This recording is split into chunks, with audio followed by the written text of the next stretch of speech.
ఒక వేదిక పైన 2 రోజులు ఉంటే దాదాపు 12 కోట్ల రూపాయలు కలెక్ట్ చేసాం, ఎక్కడికి వెళ్లకుండా, ఒక్క హైదరాబాద్లోనే. అలాగా ఇండస్ట్రీని అందరిని ఒక ప్లాట్ఫామ్కి తీసుకొస్తే చాలు. విదేశాలకు వెళ్ళాల్సిన అవసరం లేదు, ఎవరిని అడగాల్సిన అవసరం లేదు.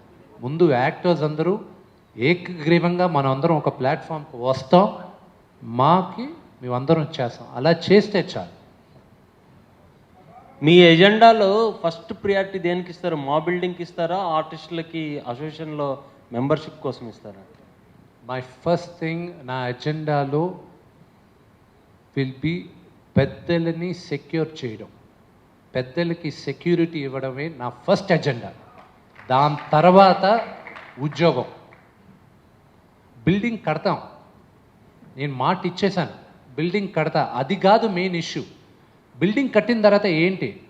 ఏమంటే మీరు థియేటర్ కావాలంటున్నారు, మల్టీప్లెక్స్ థియేటర్ కావాలంటున్నారు, బిల్డింగ్లో ఒక పెద్ద శిల్పకళా వేదికలాగా ఒక భవనం అంటున్నారు.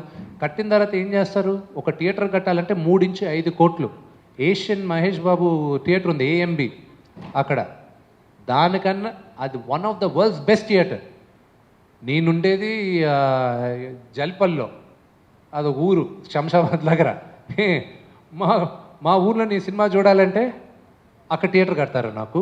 బాబు మోహన్ అంకుల్ ఉండేది ఇక్కడ మాదాపూర్లో, అక్కడ థియేటర్ కడతారా?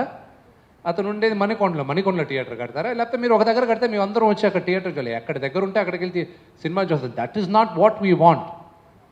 బిల్డింగ్ కడతాను, ఓకే, బిల్డింగ్ లోపల ఏం జరుగుతుంది అది ఇంపార్టెంట్.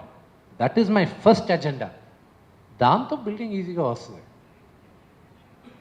అది వారం నుంచి 10 రోజుల వర్క్, అదే ఫస్ట్ మేము చేయాల్సింది. ఇప్పుడు జరుగుతున్నది మొత్తం బిల్డింగ్ గురించి, ఒక కాంప్లెక్స్ లాగా చేయాలనేటువంటిది, మా కాంప్లెక్స్ లాగా చేయాలనేటువంటిది ఇది. మీరు బిల్డింగ్ అనేటువంటి దానికి మీరు ఇవ్వబోతున్నటువంటి షేప్ ఏమిటి? ఎందుకంటే మెయిన్ ఎజెండా ఈ ఎలక్షన్స్లో మాట్లాడుతుంది, గత ప్యానల్స్లో మాట్లాడింది కూడా అదే మాట్లాడుతున్నారు. వాట్ ఈస్ దీనికి సంబంధించిన ఒక నిర్దిష్టమైన అష్యూరెన్స్ ఇస్తారా? ఒక బిల్డింగ్ కావాలి, దేనికి కావాలి? ఆఫీస్ బేరర్స్కి కావాలి, ఎప్పుడైనా ఉన్నప్పుడు మేమందరం మీటింగ్లు పెట్టుకోవడానికి కావాలి. ఏదైనా మేము ఇలాగ ఈ ప్రెస్ మీట్ జరిగేబట్టి ఇలాంటి హోటల్స్ బదులు నేను ఇక్కడ రావాలి. నేను ఒక విషయం చెప్తానంటే, you need to maintain a complex type of thing. Why do I need to maintain a complex? Rajasekhara Reddy గారు ఉన్నప్పుడు కూడాను, సీఎంగా ఉన్నప్పుడు కూడా అందరూ రిప్రజెంటేషన్, అఖిల నాగేశ్వరరావు గారితో సహా రిప్రజెంటేషన్కి వెళ్ళినప్పుడు they asked him for 2 acres of land. 2 acres of land తీసుకుని ఏం చేస్తారు? ఆ స్థాయిలో కడతారా? మీ ప్రామిస్ ఏమిటి? మీరు బిల్డింగ్ కడతామని 2-3 స్థలాలు చూసామని మీరు చెప్పినప్పుడు మీది ఏ స్థాయిలో ఉండబోతుంది? వాళ్ళ స్థాయితో కంపీట్ అవుతుందా మీరు కట్టబోయే బిల్డింగ్? మా అసోసియేషన్ అప్పుడు రాజశేఖర రెడ్డి గారి దగ్గరికి వెళ్ళినప్పుడు నాన్నగారు మా ప్రెసిడెంట్గానే ఉన్నారు, ఆయనే అప్పుడు ఇండస్ట్రీని అంతా తీసుకెళ్ళింది. అప్పుడు అడిగినప్పుడు ఒక సీనియర్ యాక్టర్ని పక్కన చూపించి, ఈయన దగ్గర 100 ఎకరాలు ఉన్నాయి కదా, మాదాపూరు, కొండాపూరు, అన్ని ఏరియాల్లోనూ, ఆయన ఇవ్వచ్చు కదా ఫ్రీగా ఒక 2 ఎకరాలు, ఎందుకు గవర్నమెంట్ని అడుగుతారో అన్నారు. ఆయన 1000 గజాలు అడిగారు, 1000 గజాలు అడిగారు, 2 ఎకరాలు అడగరు, 1000 గజాలు అడిగారు. సో అప్పుడు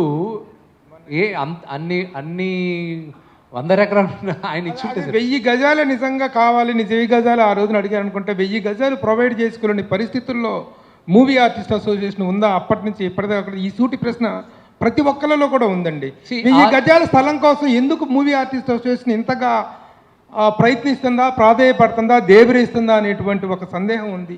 ఆ సందేహాన్ని మీరు తీర్చగలరా అందరి సమక్షంలో మీ ప్రెస్ మీట్లో? 100% బిల్డింగ్ అనేది కడతాం.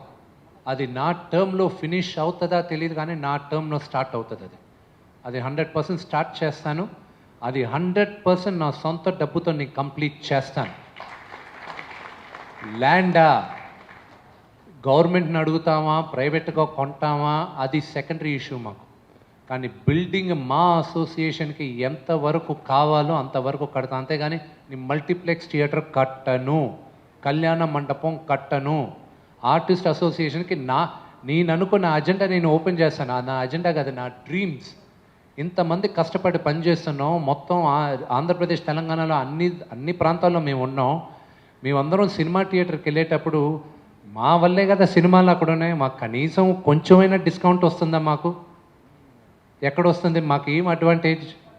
అవి రిక్వెస్ట్ చేస్తాం. ఎందుకు ఇవ్వరు మాకు? ఇస్తారు. అది గవర్నమెంట్ని అడగం, ప్రైవేట్ ప్లేయర్స్ని అడుగుతాం మేము. అలా వెళ్ళాలి. వీ షుడ్ సీ వాట్ మా అసోసియేషన్కి ఏం కావాలో అలాగా మేము భరోసాగా ఇచ్చుకుంటాం. బిల్డింగ్ కూడా మాకు కావాల్సినంతగా ఇస్తాం. పెళ్ళి కావాలా ఎన్ని అసోసియేషన్స్తో మేము టైఅప్ పెట్టుకొని వాళ్ళకి ఇస్తాం. చాలామందికి తెలియదు చెప్తున్నారు. అపోలో హాస్పిటల్లో దాదాపు 8,000 దాకా మనకి ఫ్రీ చెకప్ ఇస్తారు అవుట్ పేషెంట్గా. సో అది ఎంతమంది అవైల్ చేసుకున్నారు? అది తెలియకుండా అసలు హాస్పిటల్లోనే లేదన్నారు. ఇప్పుడు ఈ ఒక్క అపోలో హాస్పిటల్లో ఉండదు. ఆంధ్రప్రదేశ్ తెలంగాణలో ఆర్టిస్టులు ఎక్కడెక్కడ ఉన్నారో చాలా హాస్పిటల్స్తో టైఅప్ పెట్టుకొని వాళ్ళందరికీ మేము చికిత్స అందించేదాకా చూడాలి. ఇన్సూరెన్స్ పెన్షన్ అంటున్నారు. పెన్షన్ నాన్నగారి టైంలోనే ఇంట్రడ్యూస్ అయింది. నాన్నగారు ప్రెసిడెంట్గా ఉన్నప్పుడు అప్పుడే పెద్దల్ని గౌరవించాలి, పెద్దల్ని చూసుకోవాలన్న ఉద్దేశంతో పెన్షన్ స్టార్ట్ అయింది. అది ఇప్పుడు పెరిగింది. వాళ్ళకి భరోసా ఇవ్వాలి. డబ్బులు అక్కడ బ్యాంకులో పెట్టుకోవడం వల్ల ఏం ప్రయోజనం వస్తుంది మాకు? కరోనా టైంలో వాడాలి, ఎవరికి అవసరం వాడాలి. ఇప్పుడు మూవీ ఆర్టిస్ట్ అసోసియేషన్ ప్రెసిడెంట్ పదవికి ఇంత పోటీ, ఎలక్షన్స్కి అసలు మూవీ ఆర్టిస్ట్ ఎలక్షన్స్కి ఇంత పోటీ, ఇంత కాంపిటేటివ్ స్పిరిట్ వేరు, ఇంత unfortunate and unforeseen and unhealthy situation is different. Now it is happening there. What is the reason you are thinking for the main? ఈ పరిస్థితి కారణం ఏంటని మీరు అనుకుంటున్నారు? ప్రభు గారు, నేను పుట్టక ముందు నుంచి మీరు జర్నలిస్ట్. ఇది ఈ ఇష్యూకి ఎవరు కారణం ఇంతగా అవ్వడానికి అనేది మీకు తెలుసు. మీరందరూ కరెక్ట్గా పేపర్లో దమ్ముంటే టీవీ ఛానల్స్లోను పేపర్స్లో రాయండి. మాకు దమ్ము ఉంటే కదా, మేము రాయటం కాదండి. It is not the question of my దమ్ము ఆర్ నాట్ దమ్ము. ఎవరు మీరు ఆ పోటీకి నిలబడుతున్నారు కదా, తెలుసు. మాకు ఇంటర్నల్గా తెలిసినట్టు కదా, మేము తెలిసి రాయటం కాదు కదా. మీరేంటి, మీ ఒపీనియన్ ఏంటి అనేటువంటిది important. My opinion is not valid. My opinion I may right in my editorial, but I want to know it from you. ఏంటి దీనివల్ల ఏమన్నా బెనిఫిట్స్ కానీ, దీనివల్ల ఏమైనా అదనపు ప్రయోజనాలు ఏమైనా ఉంటాయా? లేదు. వ్యక్తిగతంగా ఏమన్నా వీటికి ఎలక్షన్స్లో ఉన్నట్టుగా 10 కోట్లు 20 కోట్లు ఏమన్నా మందు చేతులు మారే అవకాశం ఉందా? లేదు. ఈ టర్మ్ నేను ప్రెసిడెంట్ అయిన ఈ 2 టర్మ్లో కనీసం ఒక 50 కోట్ల రూపాయలు నేను సంపాదించుకోవాలన్న ఫిక్స్ అయ్యాను నేను. అది